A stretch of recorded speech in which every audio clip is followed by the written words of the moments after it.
Hey, Coach. Just where is Miles Garrett at with in terms of getting back out there, and what have you been having him focus on in the meantime to make sure he's ready for the Ravens? Yeah, he's just a couple days away, so he's going to be out there with us really soon. The main thing for him right now is, again, we didn't have the off season for all these guys. It was all virtual as far as learning a new system, learning a new scheme, learning how we're going to play our front. So for him, it's been, all mental here, so to say, with all these walkthroughs and meetings and doing what he can do. So that's what he's been focusing on right now. And then once we get him back to full speed out there, then we can put it in action and go from there. Thanks, Nate. Our next question will go to Mary Kay Cabot. Hey, Coach. Just wondering, how has Olivier Vernon done? A little bit in Miles' absence, not just in terms of what we've seen on the field, but also helping out, Jed Wills and seemingly taking a stronger leadership role on the team.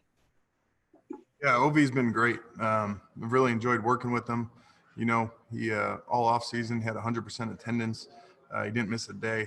So right from the get-go, I was able to really start developing a relationship, even though it was virtual, but being able to earn his trust as a coach. And then, and then now that we're at work, it's time to put that together, and he's had a couple seasons of not being 100% healthy. And I know that's his main focus, and he's feeling really good right now. And so going out there these first couple of days, he's given us the effort we're looking for from the whole group. Like you said, he's had some good competition with our young rookie tackle, and he's been a leader for our group so far. So super excited about him. Going to continue to push him to be his best, just like I do everybody.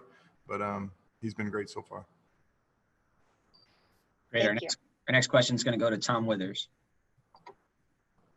Hey, Coach. Thanks for the time. I was just curious. You had quite a group there in San Francisco, to say the least. What did working with that kind of personnel, did that change the way you coach in any way, or make you think differently about the way you maybe attack an offensive line? Say that one more time. I was reading the unmute button at the top. What did you say about San Francisco? Sorry. I said you had quite a group out there, and I'm just curious, with that personnel group, did that change the way you coach at all, or make you think differently about the way you maybe attack?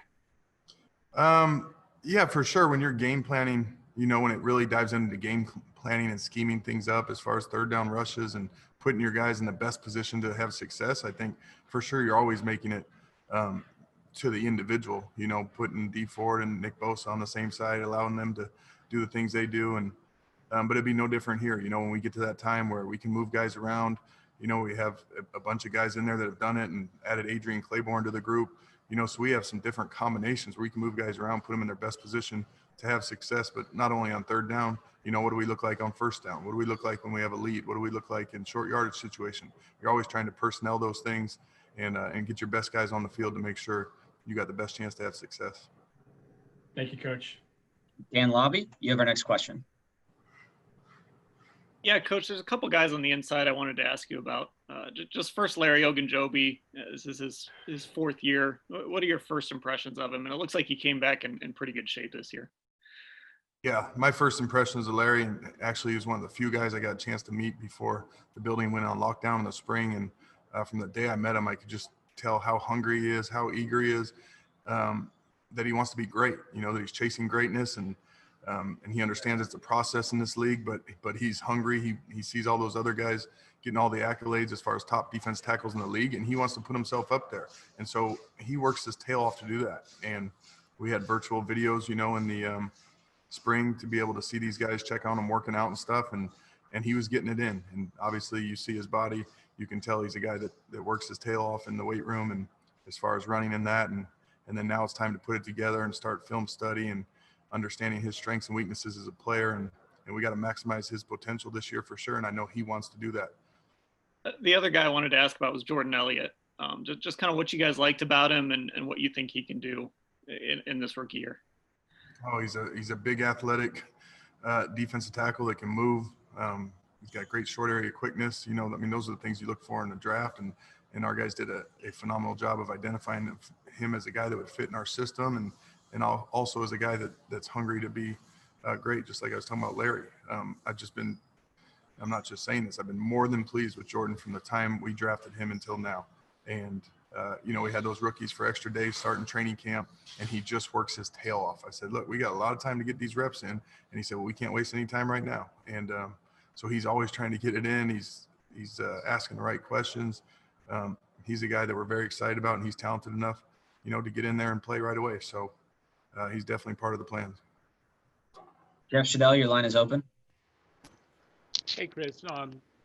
These guys, the Browns gave up an average of 5 yards a carry last year. What can your guys up front do to improve that? Well, there's so many things that go into that, but for us, just speaking about us in this year, what we're going to do is we're going to play an attack style front. We're going to reset the line of scrimmage. We're going to create some negative plays in the run game. As we say, we're going to earn the right to rush the passer. Hopefully we're playing with some big leads. And so now it's a different kind of run game we're facing in the second half. But, and then, we're going to, like Coach Woods has told you, we're going to play 8-man front, and everybody's going to do their job. We're going to be gap responsible across the board. And we're going to strive for perfection in the run game. But, as run fits are crucial. It fits like a glove out there.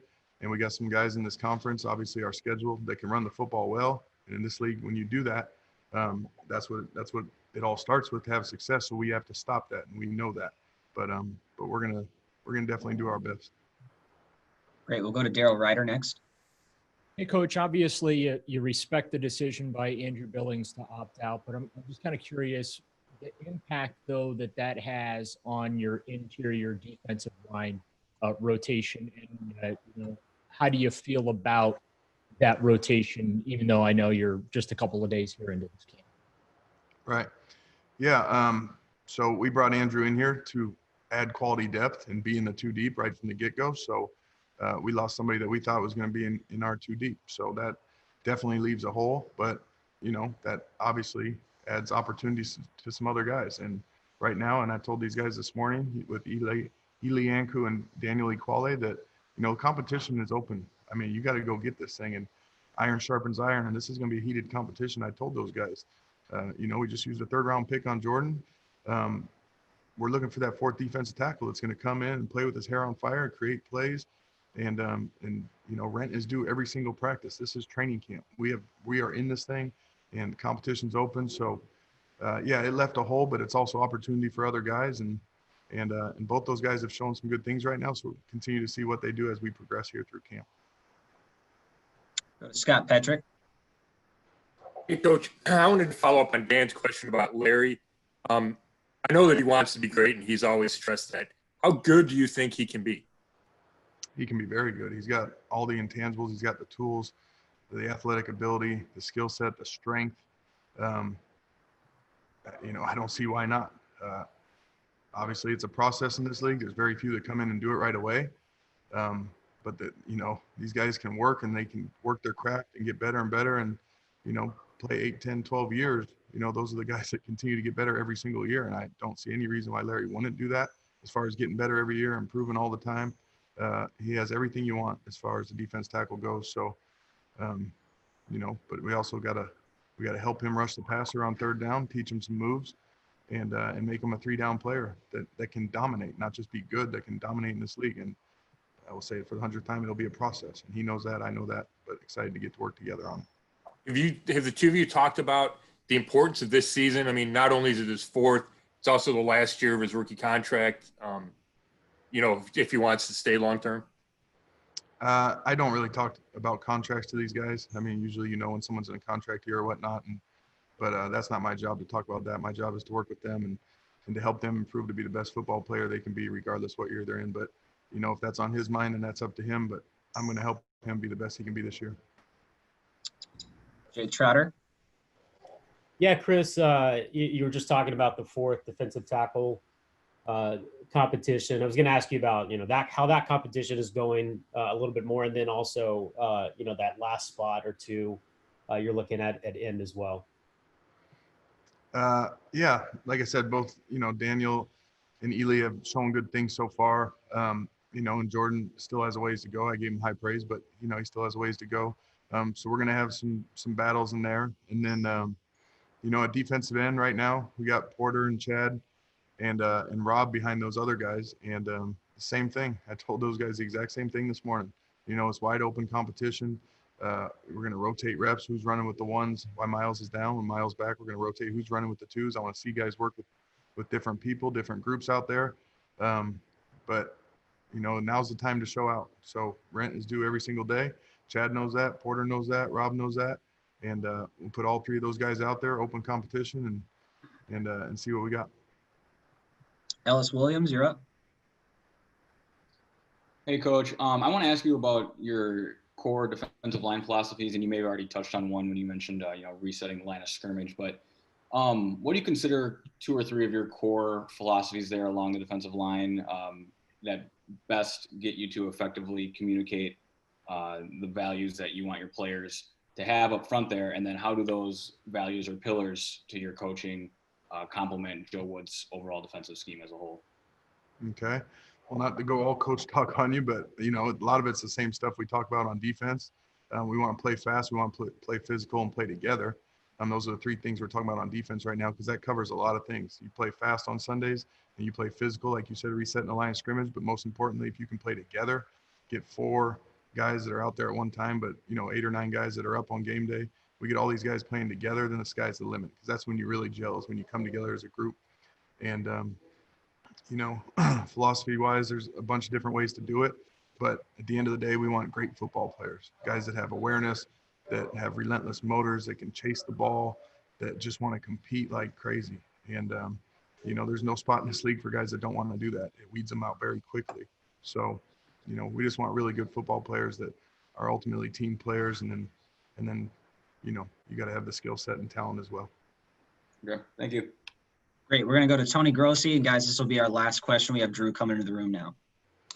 Hey, Chris. In these parts, we always talk about Garrett being in the conversation for Defensive Player of the Year. In San Francisco, Nick Bosa is a great player, but he seems he gets a lot of production out of the other end spot. So how important is that to get Garrett over the top and be in that conversation?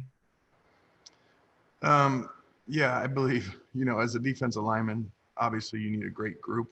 Guys can have individual success, but the better the group is, and it's so much more than that. How good is your coverage? You're getting them in 3rd and long and all those things, but keeping those guys separate. Nick is a phenomenal player. He should be in that discussion every year. And Miles is no different, and he should be in that discussion every year. But with OV clicking on all cylinders and Miles rushing opposite him, I don't see any reason those guys can't have great success together, and then the accolades will come. But and we also need 2 guys rushing inside, so we got to figure out our 3rd down group. But the sky's the limit for Miles, and then obviously OV can help that.